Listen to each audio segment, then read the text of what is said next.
Assalamualaikum warahmatullahi wabarakatuh. Alhamdulillah wassalatu wassalamu ala Rasulillah wa ala alihi wa sahbihi wa mawalah wa la hawla wa la quwwata illa billahi wa ba'du. Alhamdulillah,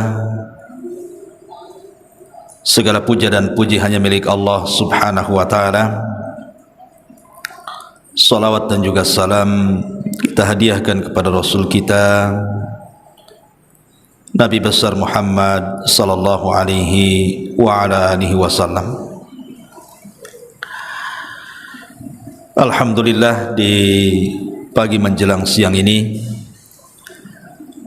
setelah sekian lama kita libur karena terputus dengan bulan Ramadan, maka hari ini kita mulai lagi untuk memulai aktivitas talabul ilmi. Dan biasa kita mengkaji kitab tauhid.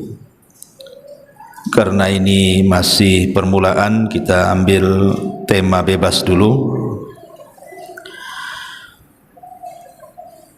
Dan tema di pagi menjelang siang ini kita akan membahas tentang amalan-amalan yang bernilai sama dengan jihad fi sabilillah. Ma'asyiral muslimin, ma'asyiral muslimat yang dimuliakan Allah subhanahu wa ta'ala, kita tahu bahwa Nabi sallallahu alaihi wasallam bersabda dalam sebuah hadis, Ra'sul amri al-Islam wa amuduhu as-salatu wa dhirwatus sanami al-jihadu fi sabilillah. Pokok urusan hidup manusia itu adalah Islam, kemudian tiangnya adalah salat, dan puncaknya adalah jihad di jalan Allah subhanahu wa ta'ala. Artinya kalau pokok urusan hidup manusia Islam, maka jangan pernah Islam itu ditinggalkan dalam kehidupan kita. Jadi kalau ibu-ibu mau ngobrol, selipkan Islam di dalamnya. Kalau mau menulis, tulislah Islam di dalamnya. Kalau mau kumpul-kumpul, maka selipkan obrolan-obrolan Islam di dalamnya. Karena Islam itu pokok urusan hidup kita, jangan sampai lepas dari badan kita. Islam harus ada di rumah, di pasar, di jalan, dimanapun, karena dia pokok urusan hidup manusia. Lah, semulia ini Islam, ada tiangnya yang disebut dengan salat. Maknanya selama tiang itu tegak, maka Islam tidak akan roboh. Selama orang itu masih salat, artinya masih dianggap Islam. Tetapi puncak dari semuanya adalah jihad di jalan Allah subhanahu wa ta'ala. Lah, ketika Nabi SAW mengatakan bahwa puncak dari urusan Islam adalah jihad, menunjukkan jihad itu perkara yang sangat mulia karena diletakkan di puncak daripada Islam. Makanya kalau kita lihat sejarah, bagaimana para sahabat Nabi SAW itu sangat cinta dengan jihad. Sebut saja kisah daripada Abdullah ibnu Haram. Abdullah ibnu Haram. Abdullah ibn Haram ini sudah tua, bahkan dia cacat. Dia tidak terlibat dalam perang Badar. Ketika mendengar kaum muslimin akan perang di Uhud, maka dia pun datang kepada Nabi SAW untuk mendaftar. lah anaknya Jabir bin Abdullah radhiyallahu an ketika itu tidak mau ayahnya terlibat. Pertama sudah tua, yang kedua pula cacat. Bagaimana dia akan perang? Maka Jabir ini menghadap Nabi SAW, disuruh membatalkan keinginan ayahnya. Tapi Abdullah ibn Haram marah kepada Jabir dan mengatakan, laulal jannah la afartuka iyyak. Jabir, kalau bukan karena urusan sorga, aku siap saja digantikan oleh siapapun. Tapi karena ini urusan sorga, aku tidak mau digantikan siapapun. Akhirnya karena keinginan kuat Abdullah ibn Haram ini, maka Nabi SAW mengizinkan dia untuk jihad. Dan ketika terjadi peperangan dalam perang Uhud, dia pula orang yang pertama kali mati syahid, Abdullah bin Haram ini. Dan disusul dengan kawan sejawatnya namanya Amr ibn Jamuh radhiyallahu anhu. Begitulah para sahabat Nabi SAW. Karena disebutkan dalam sebuah riwayat ketika Abdullah ibn Mas'ud radhiyallahu an ditanya tentang ayat wala tahsabanna alladhina qutilu fi sabilillahi amwatan bal ahya inda rabbihim yurzaqun. Jangan kalian sangka orang-orang yang mereka berperang di jalan Allah kemudian terbunuh mati syahid itu mereka mati, tidak. Bahkan mereka hidup dan mereka mendapatkan rizki di sisi Allah subhanahu wa ta'ala. Lah ketika itu Abdullah ibn Mas'ud ditanya tentang surah Al-Imran ayat 169 ini, maka jawabannya beliau mengatakan faqala arwahuhum fi jawfi tayrin hudrin laha qanadilu mu'allaqatun bil arsy. Maknanya orang-orang yang mati syahid itu hidup dan tidak mati dan diberikan rizki di sisi Allah.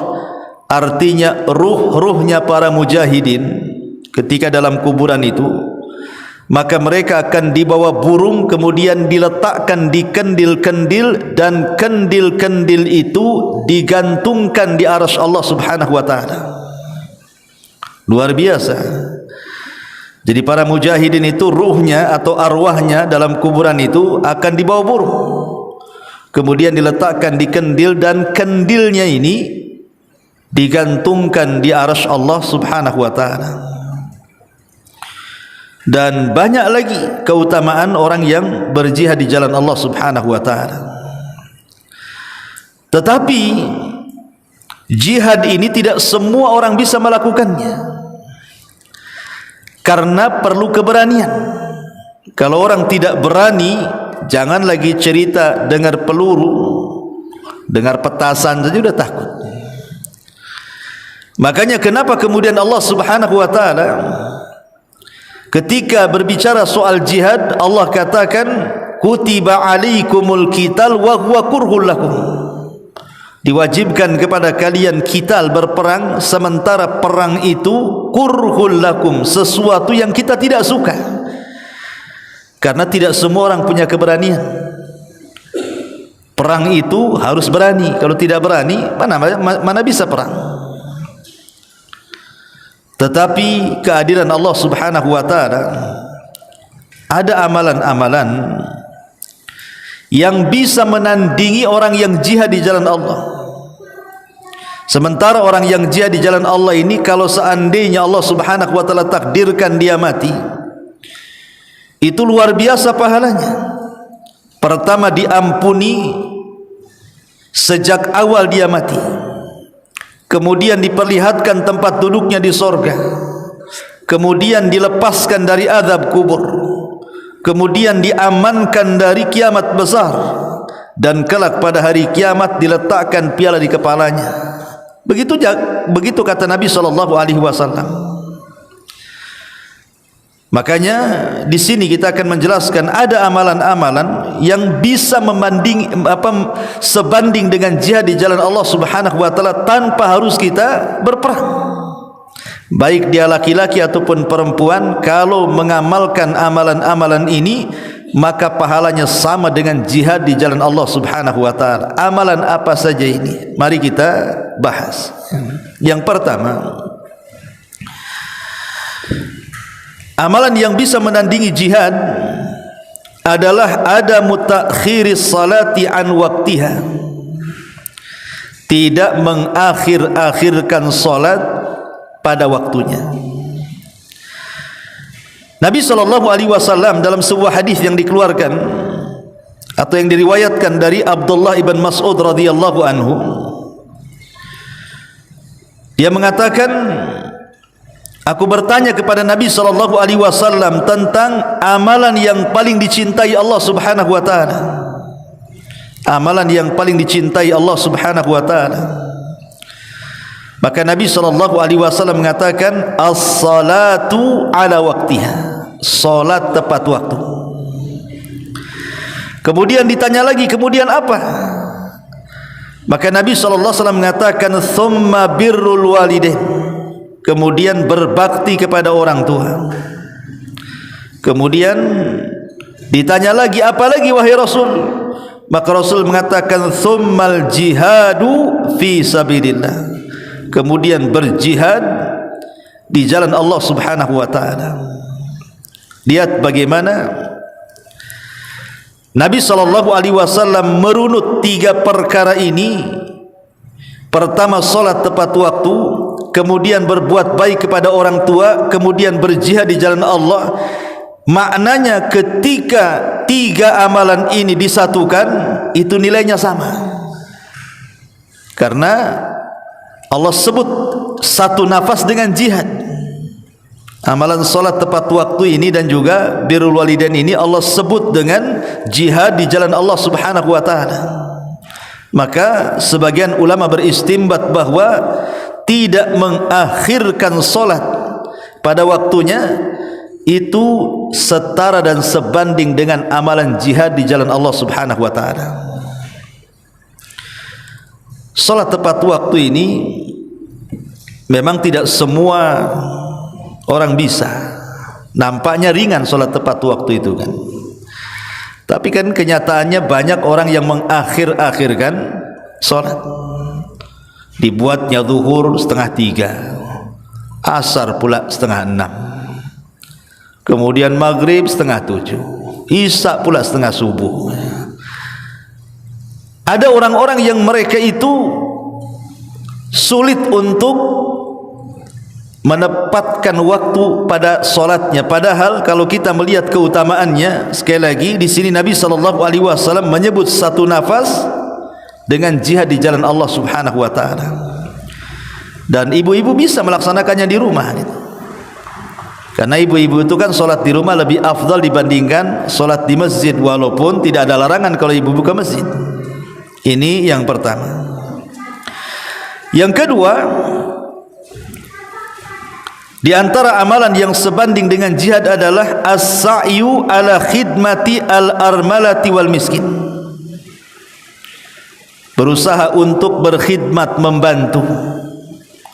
Al-armalati, maksudnya al-armala di sini janda-janda yang miskin ataupun orang-orang miskin. Karena ada sebagian ibu-ibu itu yang ditinggal meninggal suaminya. Ketika semasa hidupnya dia menggantungkan ekonomi kepada suaminya. Ketika suaminya meninggal dunia, karena dia tidak punya skill bekerja, terkadang dia harus menghidupi anak-anaknya. Apalagi kalau janda-janda itu sudah tua, sudah tidak sanggup lagi bekerja, perlu uluran tangan kita. Maka siapapun yang berusaha untuk membantu mereka, para janda-janda yang susah dan juga orang-orang miskin, kata Nabi SAW, as-sa'i alal armalati wal miskin kal mujahid fi sabilillah. Orang yang membantu para janda miskin dan orang-orang miskin, maka pahalanya seperti orang yang berjihad di jalan Allah Subhanahu wa taala. Ini yang kedua. Kemudian yang ketiga, al-amalu as-salihu fi asyri dzilhijjah. Melakukan amal kebaikan di 10 awal bulan Dzulhijjah.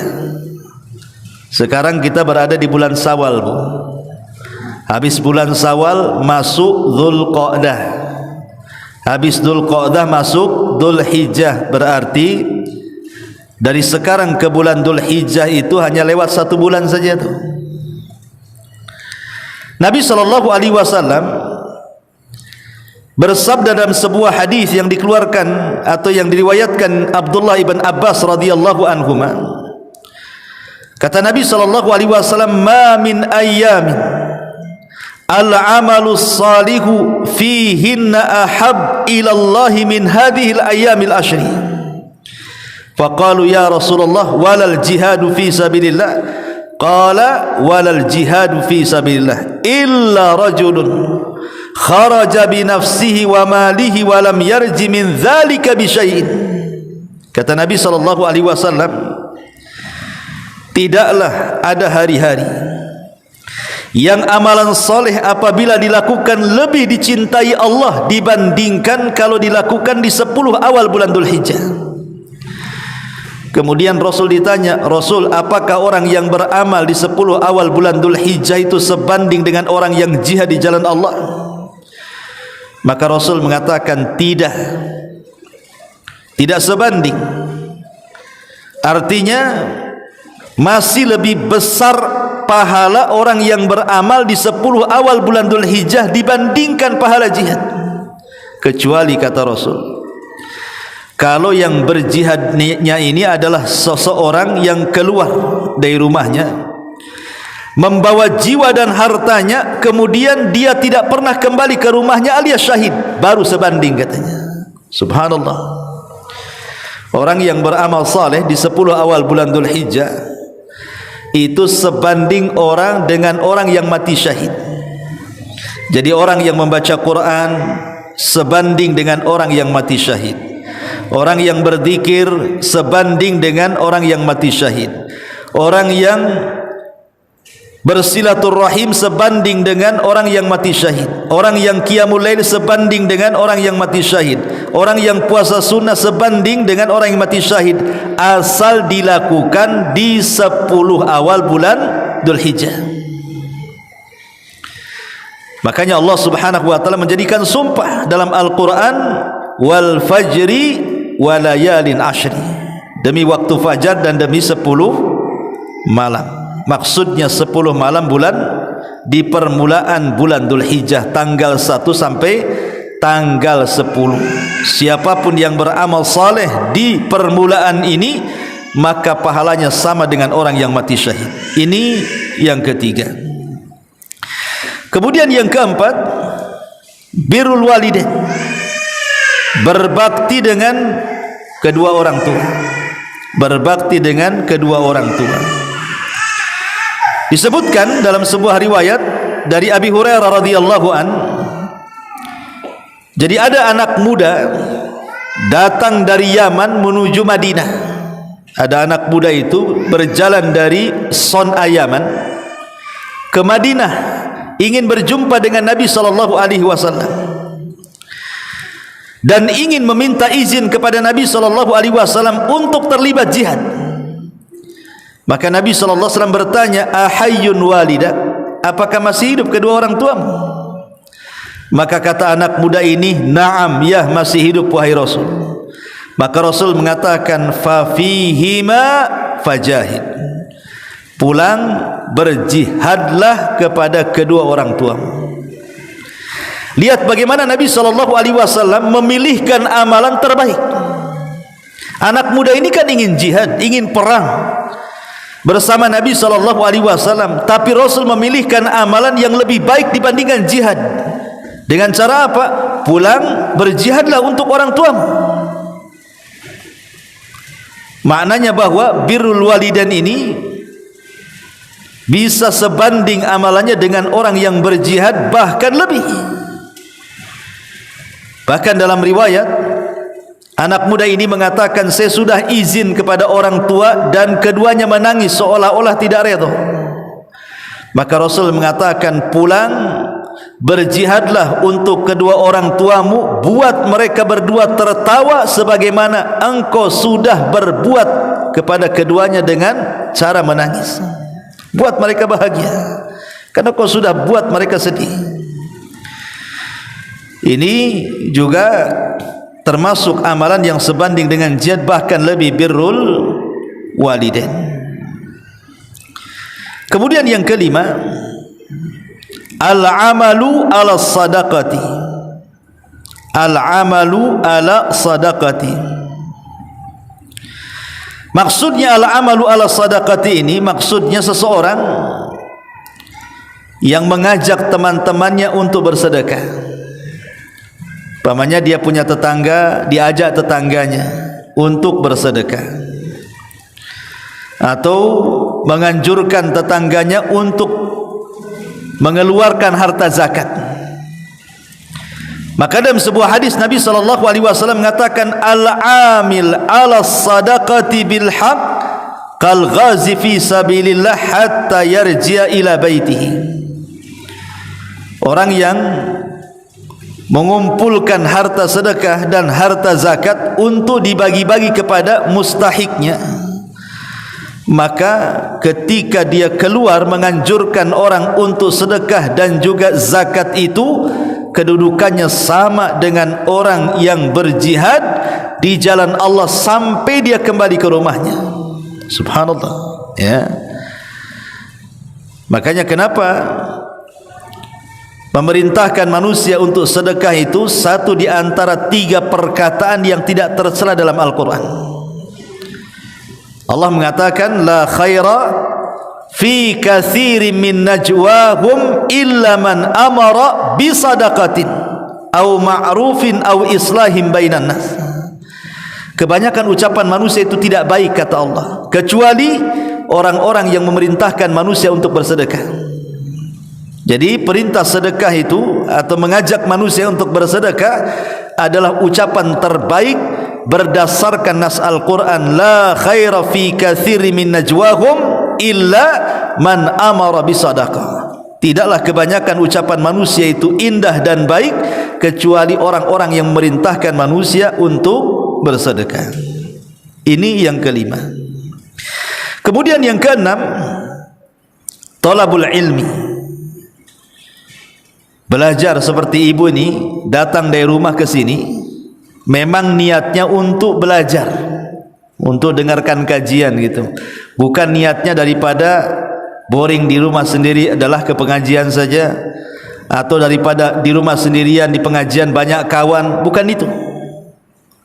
Mau ada kawan, mau tidak ada kawan, memang niat datangnya itu karena ingin thalabul ilmi.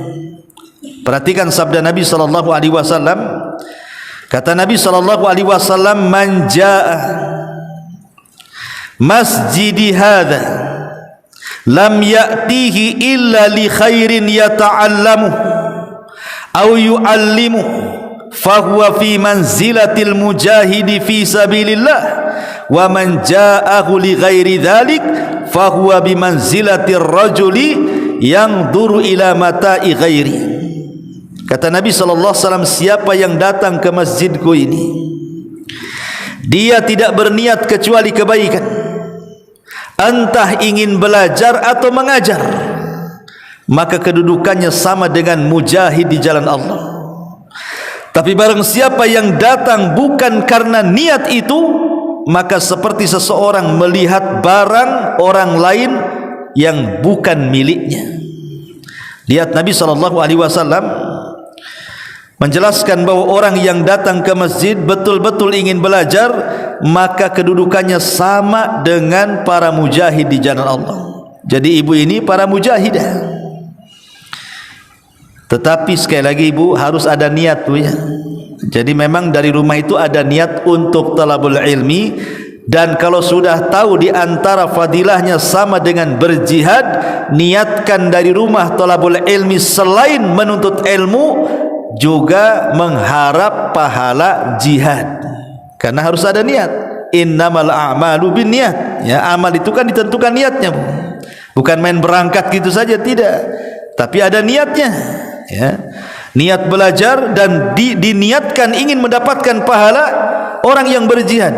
Jadi kalau seandainya qadarullah lah ya, kita tidak menghendaki semuanya, tapi kalau seandainya Allah takdirkanlah perjalanan ibu dari rumah itu ke sini mungkin kecelakaan, ketabrak atau nabrak atau jatuh, kemudian Allah takdirkan meninggal dunia, maka ibu meninggalnya dianggap mati syahid.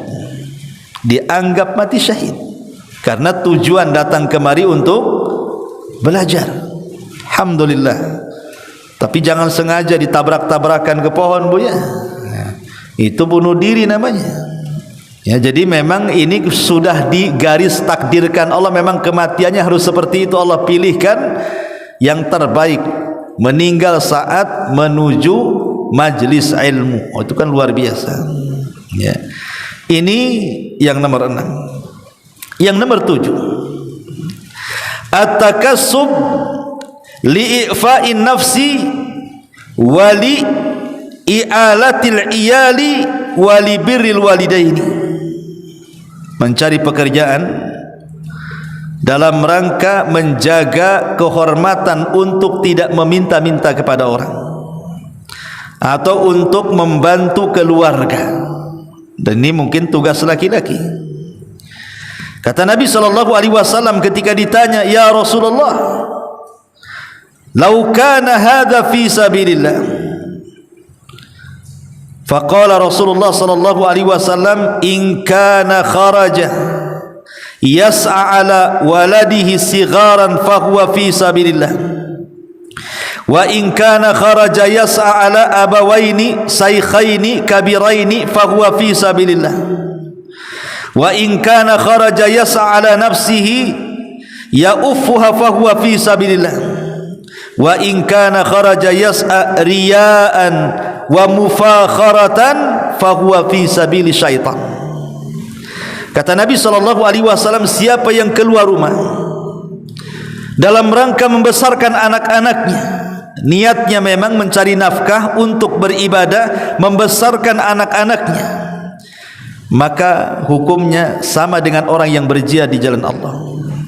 Atau keluarnya untuk memberi makan orang tuanya yang sudah tua, yang tidak sanggup untuk bekerja. Kita punya orang tua mungkin sudah stroke, sudah tidak bisa apa-apa, kemudian kita yang beri makan mereka, maka hukumnya sama ketika keluar mencari itu, dihukumi fisabilillah.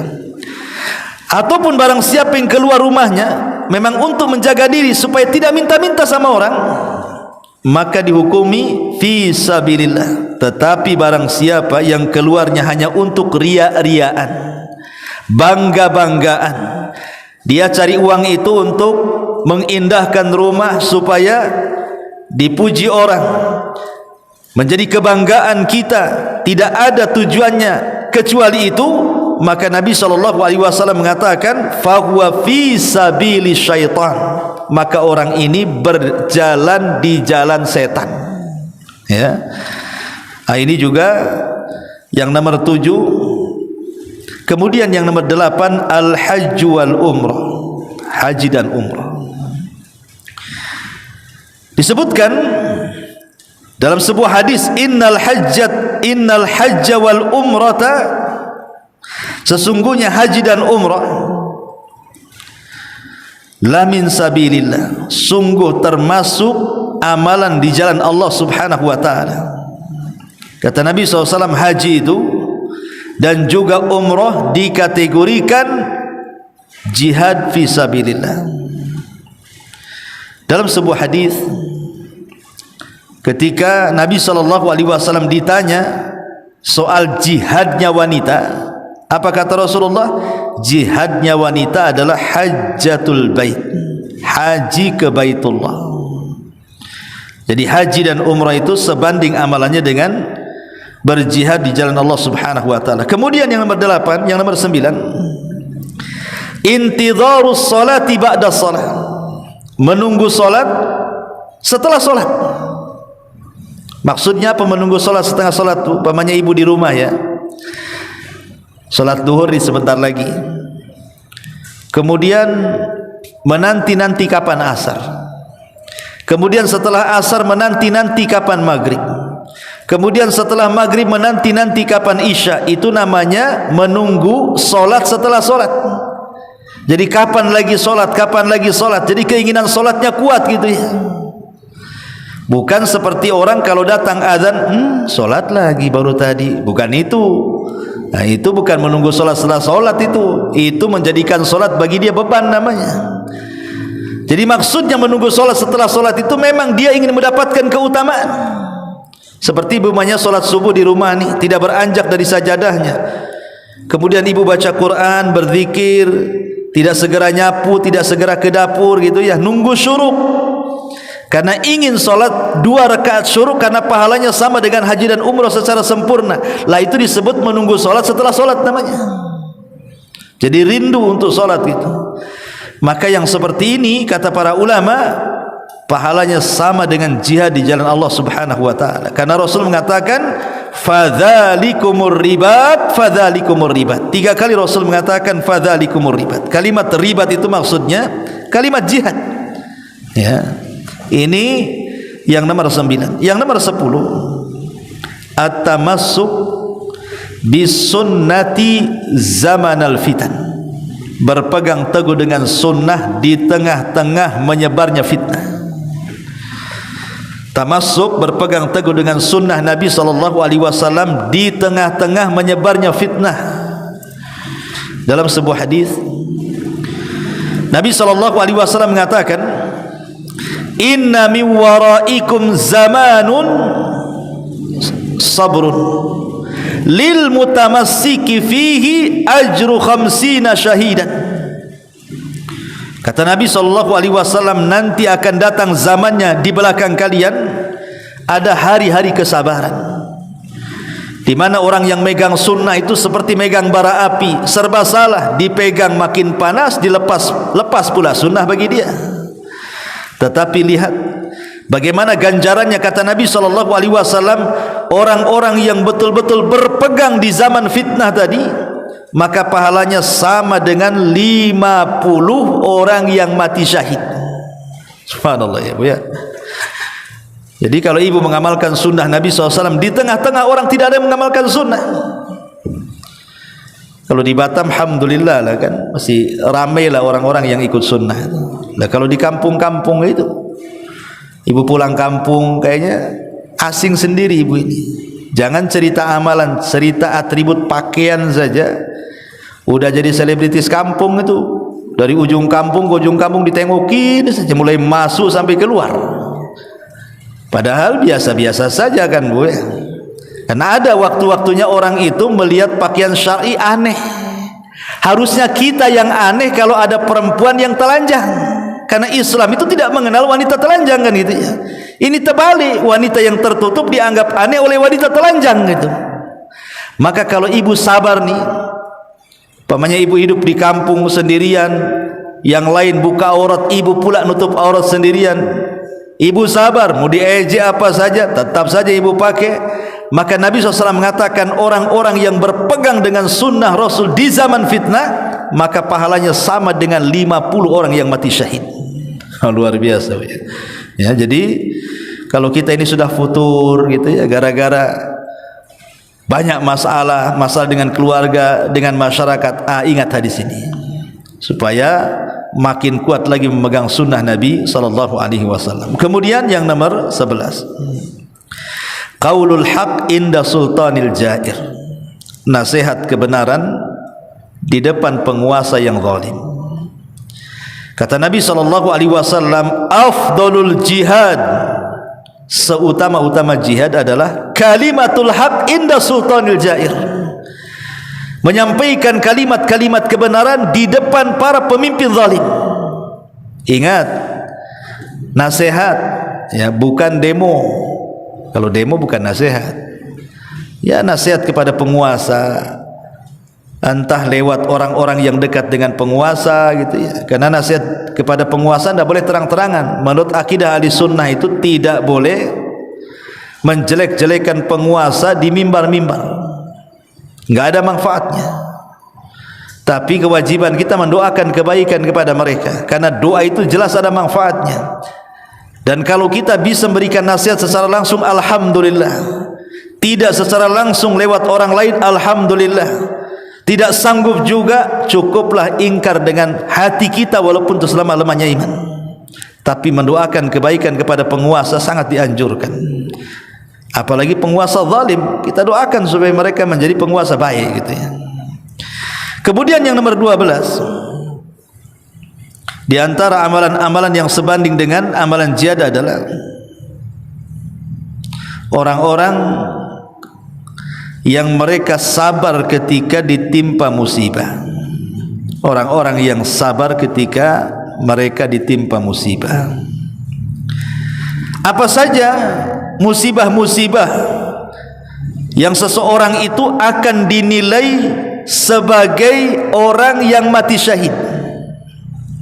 Pertama, al-mautu bit-taun, kematian karena wabah. Kematian karena wabah. Kayak kemarin kan ada corona gitu ya. Kalau seandainya orang ini orang baik, orang taat, orang ahli ibadah, Allah takdirkan meninggalnya karena corona, mudah-mudahan bisa sama dengan orang yang mati kena taun. Karena dulu taun itu wabah yang Allah turunkan sebagai azab kepada umat sebelum kita. Tetapi Allah jadikan taun itu rahmat bagi umat Islam. Orang yang mati kena taun, maka dia mati syahid. Makanya banyak para sahabat itu mati kena taun. Seperti siapa? Abu Ubaidah ibnul Jarrah, satu di antara 10 sahabat yang dijanjikan masuk surga. Satu keluarga kena taun. Kemudian Mu'adz bin Jabal, pakarnya halal dan haram, itu pun mati kena taun. Banyak para sahabat, bukan hanya ratusan, ribuan para sahabat kena taun ketika terjadi taun Amwas di zaman Amirul Mukminin Umar bin Khattab radhiyallahu anhu. Dan mereka dianggap mati syahid. Kemudian yang kedua, al-mautu difa'an 'anil mal. Mati karena membela harta. Umpamanya ibu bapa di rumah, datang pencuri tengah malam, ingin ngambil uang ibu, itu berangkas ibu, pokoknya emas-emas mau diambil dia. Kemudian dilawan sama keluarga, Allah takdirkan pencurinya pula lebih kuat, lebih lengkap senjatanya. Kemudian Allah takdirkan kita mati oleh pencuri karena kita mempertahankan perhiasan, uang dan benda-benda milik kita dalam rumah kita. Kalau seandainya Allah takdirkan mati oleh pencuri, berarti kematian kita ini bernilai syahid. Kenapa? Karena mati membela harta. Kemudian yang ketiga, al-mautu difa'an 'anil nafsi wad dini wal ahli. Atau bukan hanya membela harta, membela jiwa, membela agama, membela keluarga. Maka kalau seandainya seseorang itu sedang membela jiwanya, membela agamanya, membela keluarganya, kemudian mati, maka matinya mati syahid. Man qutila duna mali fahuwa syahid, man qutila duna dami fahuwa syahid, man qutila duna dini fahuwa syahid, man qutila duna ahli fahuwa syahid, kata Rasul. Barang siapa yang membela hartanya, maka dianggap syahid. Barang siapa yang mati ketika membela hartanya, maka dianggap syahid. Barang siapa yang mati ketika membela jiwanya, maka dia syahid. Barang siapa yang mati ketika dia membela agamanya, maka dia syahid. Barang siapa yang mati membela keluarganya, maka dia syahid. Ini yang ketiga. Yang keempat, al-mautu, kematian saat seorang wanita melahirkan. Jadi kalau ibu hamil kemudian melahirkan, Allah takdirkan, kan banyak orang melahirkan itu kehabisan darah atau apa, ada juga yang kemudian ibunya meninggal, anaknya selamat, atau sebaliknya kan itu. Tapi kalau Allah takdirkan saat melahirkan kemudian meninggal, maka meninggalnya mati syahid. Meninggalnya mati syahid. Dan ini hanya ada pada perempuan saja, khususiyah perempuan. Laki-laki kan tidak mungkin melahirkan. Laki-laki melahirkan LGBT lah ya. Jadi ini juga termasuk yang mati syahid. Termasuk juga orang yang al-mautu gharaqan, orang yang mati gara-gara tenggelam. Mungkin kan kemarin nih umpamanya orang safar, kan tidak semua naik pesawat, ada juga yang naik kapal laut gitu kan. Ya memang pulang betul-betul ingin silaturahim dengan keluarga. Pulang itu ingin beribadah gitu ya, menyambung silaturahim. Kalau seandainya kemudian Allah takdirkan kapalnya karam dan kita ini termasuk orang baik, akidah kita akidahnya baik, ibadah kita ibadah baik, Allah takdirkan kematiannya seperti itu, tenggelam kapalnya kemudian kita mati, maka kematiannya dianggap syahid. Atau para nelayan yang mereka mencari nafkah untuk keluarganya kemudian kena ombak, terbalik pula kemudian perahunya, kemudian dia mati, insya Allah dia mati syahid selama dia baik agamanya.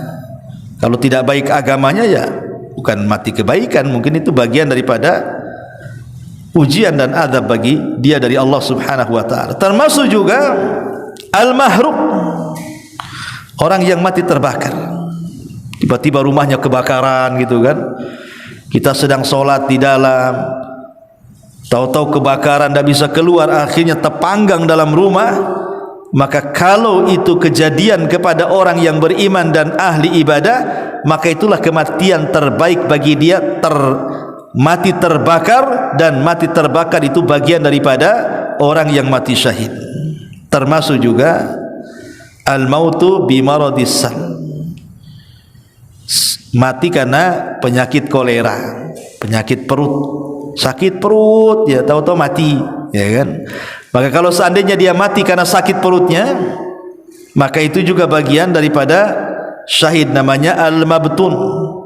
Al-mabtun itu orang yang mati karena terkena sakit perut. Ataupun sahibul hadmi, mati karena terkena runtuhan, tiba-tiba gempa, rumahnya roboh, kepalanya kena atap, mati dia.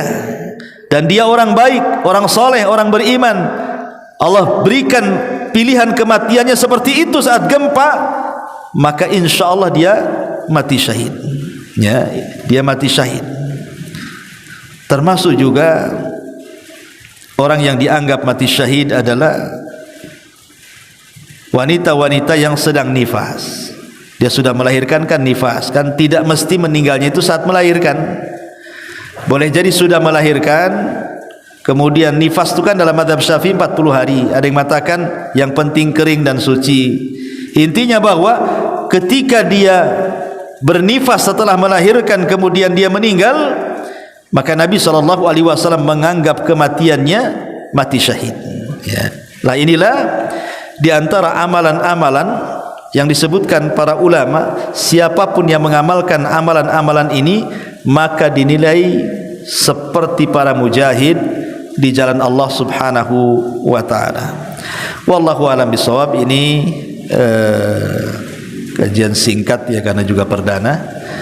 InsyaAllah kita akan lanjutkan di minggu-minggu berikutnya kitab Tauhid ya.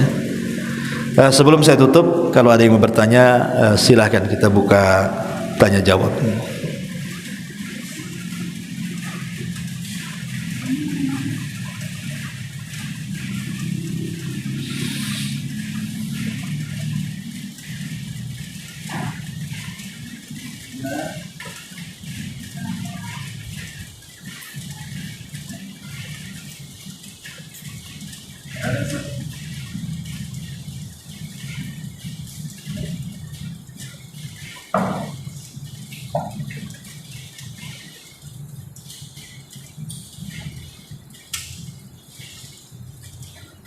Nggak ada? Alhamdulillah.